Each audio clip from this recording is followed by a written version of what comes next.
There is no ceremony, no ribbon, no applause, no envelope with a name inside it. When a dog decides that you are the one, the person worth guarding, worth softening for, worth staying beside when everything hurts, they never announce it. They simply begin behaving differently around you than they behave around anyone else on earth. And most of us walk straight past the announcement because it looks like nothing.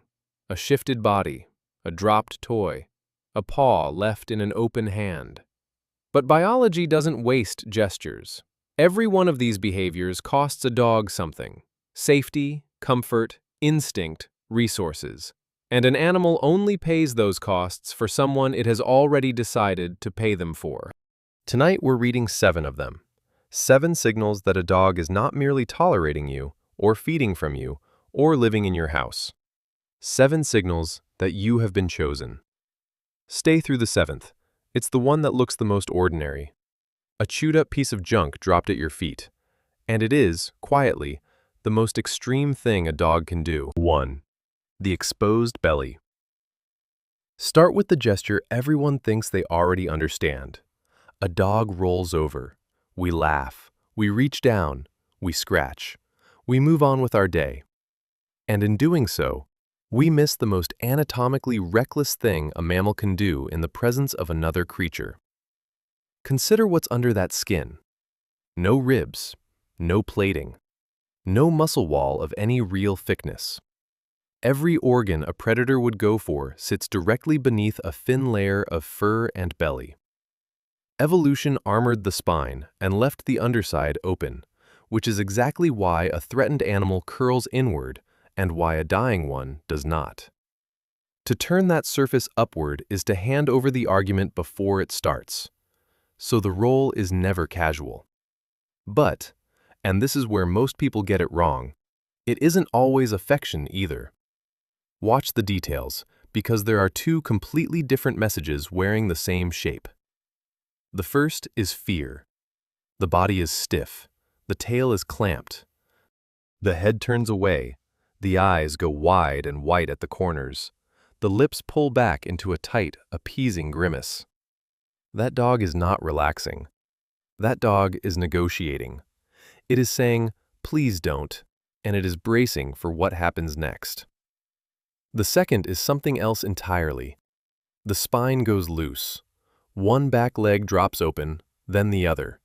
The tail thumps or simply sprawls. The jaw hangs slightly. Sometimes there's a long exhale, the kind that sounds almost human.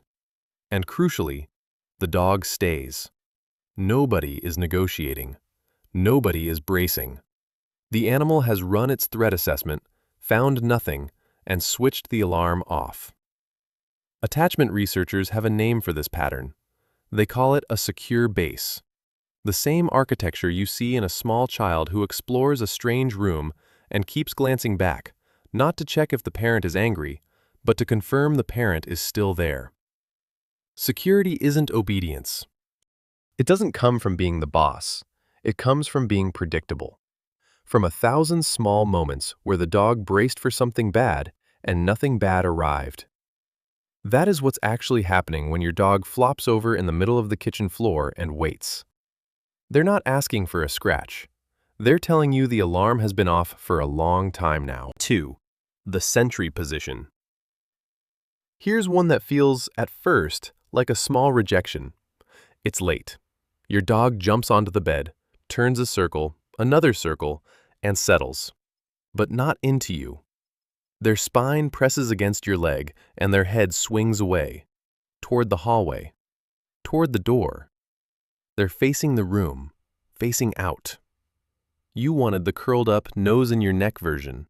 You got a dog with its back to you, apparently watching the wall. Read it again. Every social predator that has ever slept in a group solved the same problem. Someone has to be awake, or at least oriented, toward the direction danger comes from. Wolves don't pile into a heap at random. The resting formation is a geometry problem, and the answer is that vulnerable individuals go inside, and the ones with a job go on the edge, pointed outward. The sleeping dog on your bed did not invent this, it inherited it. What's remarkable is how completely the instinct survived domestication. It's in the 8-pound dog on a duvet who could not stop a determined houseplant. Size is irrelevant to the impulse. The body still does the math. Back to the thing I'm protecting, face to the thing that might come. And here's the part that separates it from habit. The position is not distributed evenly. In a household with 3 people, the dog usually has one direction it sleeps in, and it's chosen relative to one person. Not the one who feeds it, not the loudest, the one it has assigned itself to.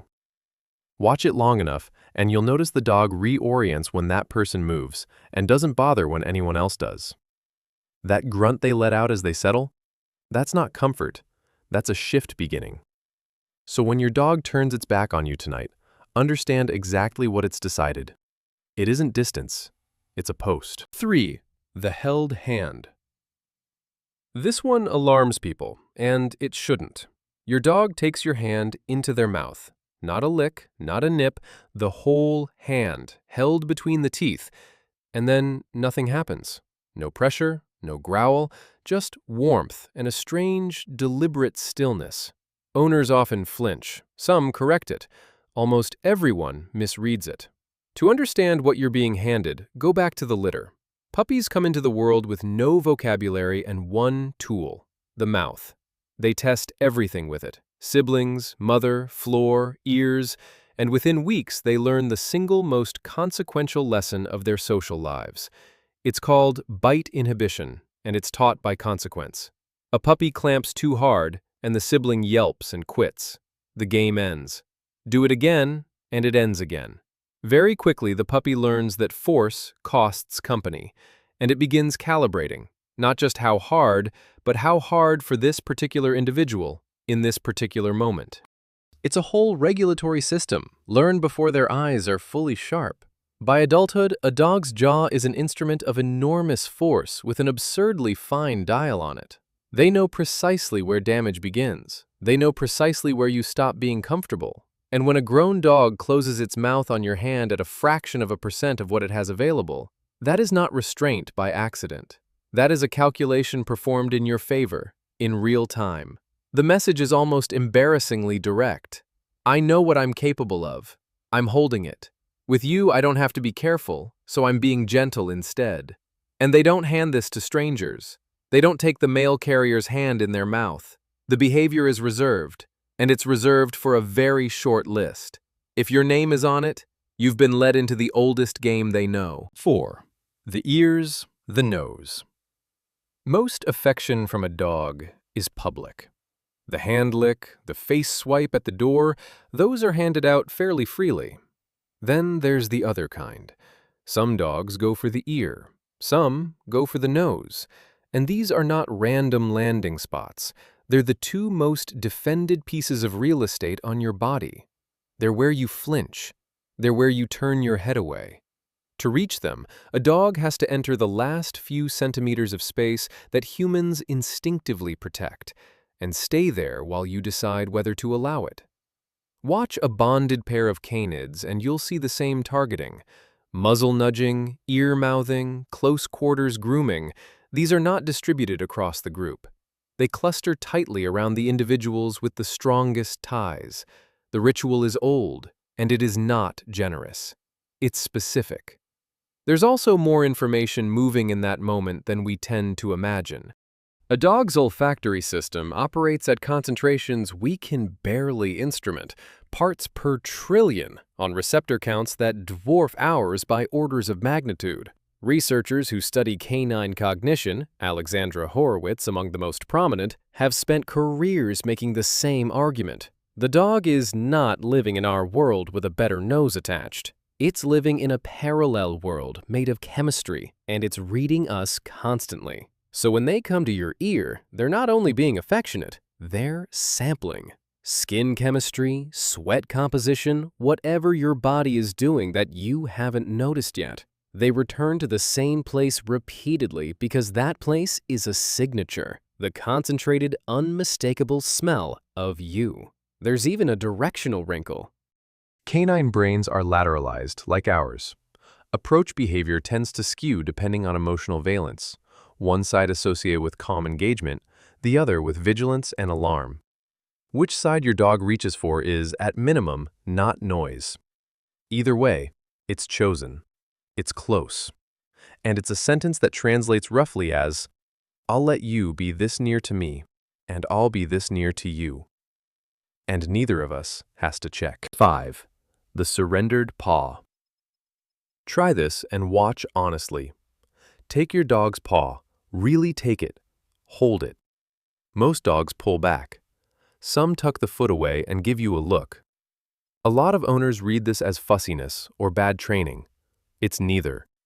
It's a survival protocol running exactly as designed. Paws are dense with mechanoreceptors. The pads are a sensory instrument, reading vibration, temperature, texture, the grain of the ground. But sensitivity isn't the reason for the reflex. The reason is arithmetic. A wild canid with a damaged foot cannot run down prey, cannot escape a larger predator, cannot follow the group. Foot injury has always been a slow death sentence with an early warning, which is why the nervous system treats the limb as non-negotiable and pulls it out of anyone's hands automatically, before the animal has consciously decided anything.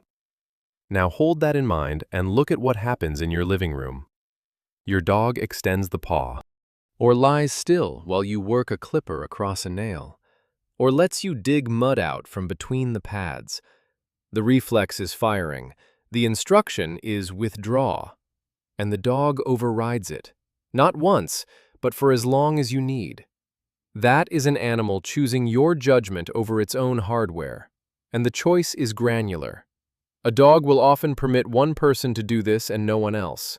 Same house, same hands, roughly. Different verdict. It isn't training. Training gets you tolerance, and tolerance looks tense. This looks like a dog half asleep with its foot in somebody's palm. That's not cooperation. That's a vote. 6. The refusal to leave. You're sick, or crying, or sitting on the bathroom floor at 2 a.m. for reasons you'd rather not explain. And the dog will not go. Not to its bed, not to the food bowl, not to the door when someone else calls. It plants itself against you and stays there, and it will still be there when you finally get up.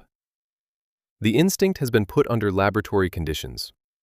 In a well-known experimental paradigm published in Learning and Behavior, dogs were separated from their owners by a lightweight door they could push open. In one condition, the owner hummed. In the other, the owner cried.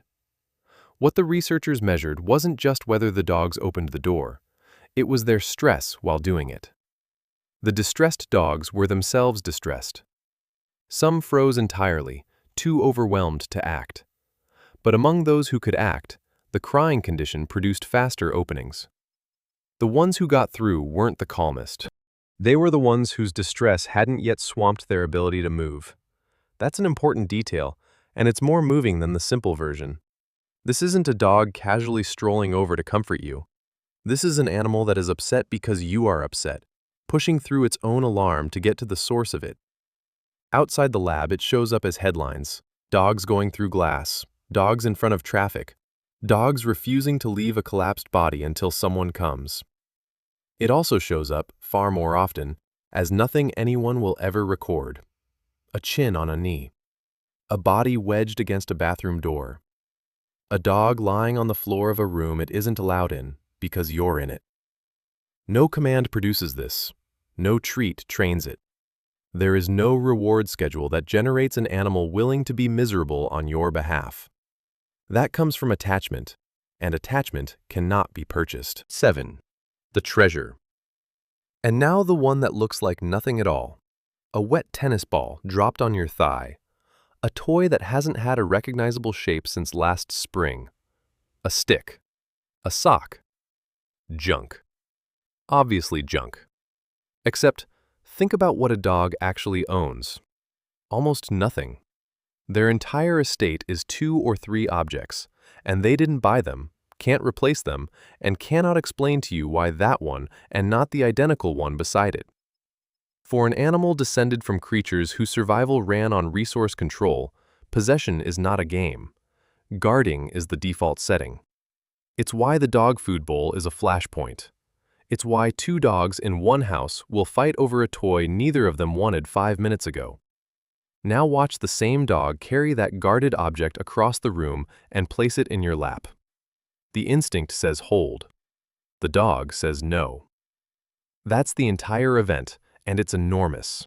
Voluntary transfer of a defended resource to another individual is one of the loudest possible statements about the relationship between them. It's a ranking made visible. Same toy, same day.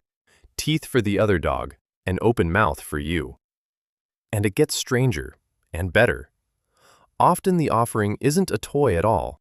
It's your slipper, a laundry item, something inexplicable retrieved from under the couch. To you, these are debris. To a nose like theirs, they are saturated objects, dense with scent, memory, and the smell of the person they belong to. When a dog brings you one of those, they're not confused about what it is. They're bringing you back a piece of you, because it's the most valuable thing they could find. That's the sentence hiding inside a soggy tennis ball. This is what I have, and I'd rather you had it. There is no higher way for a dog to say, I choose you. No medals then. No speeches, no plaques, no record of any of it anywhere. Just an animal that hands you its unguarded stomach, sleeps facing the door, holds your hand without closing its jaw, breathes at your ear, gives up its own reflexes, refuses to leave when leaving would be easier, and carries you its only possession. 7 costs, paid quietly, paid to one person. Which of these have you been given? Tell me in the comments. Somebody reading them is about to realize they've been chosen and never knew it. And if your dog has done even one of these, understand what you're holding. It's not a trophy, it's a verdict. Subscribe, turn on notifications, and I'll see you in the next one. Take care of each other.